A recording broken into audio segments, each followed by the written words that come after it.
ಭಾನು ಮುಸ್ತಕ್ ಅವರಿಂದ ದಸರಾ ಉದ್ಘಾಟನೆ ಮೈಸೂರು ಜಿಲ್ಲಾಡಳಿತ ಗೌರವದಿಂದ ಆಹ್ವಾನಿಸಿದೆ. ಬೆಂಗಳೂರಿನಲ್ಲಿ ಸಿಎಂ ಸಿದ್ದರಾಮಯ್ಯ ಹೇಳಿಕೆ.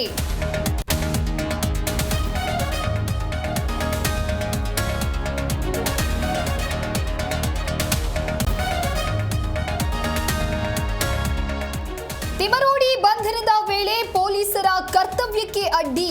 ಬೆಳ್ತಂಗಡಿ ಎಸ್ಐಟಿ ಠಾಣೆಗೆ ಗಿರೀಶ್ ಮಟ್ಟಣ್ಣನವರ್ ಹಾಜರ್. ಬಂಧಿಸಲಿ ಎಂದು ಮಟ್ಟಣ್ಣನವರ್ ಕಿಡಿ.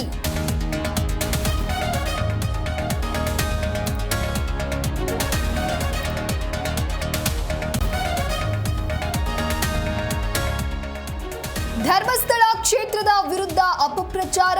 ತುಮಕೂರು, ಕೊಡಗು ಸೇರಿ ಜಿಲ್ಲೆಯಲ್ಲೂ ಸಿಡಿದೆದ್ದ ಭಕ್ತರು. ಆರೋಪಿಗಳ ಕಠಿಣ ಕ್ರಮಕ್ಕೆ ಆಗ್ರಹ.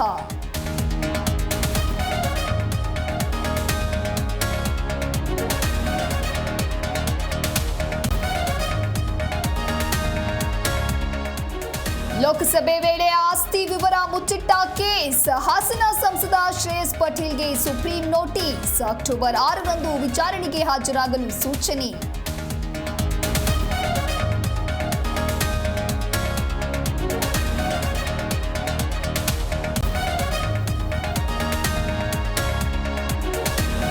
ಸರ್ಕಾರದ ಹಣ ದುರುಪಯೋಗ ಆರೋಪ. ಶ್ರೀಲಂಕಾದ ಮಾಜಿ ಅಧ್ಯಕ್ಷರ ಬಂಧನ. ಸಿಐಡಿ ಅಧಿಕಾರಿಗಳಿಂದ ವಿಕ್ರಮ್ ಸಿಂಘೆ ಅರೆಸ್ಟ್.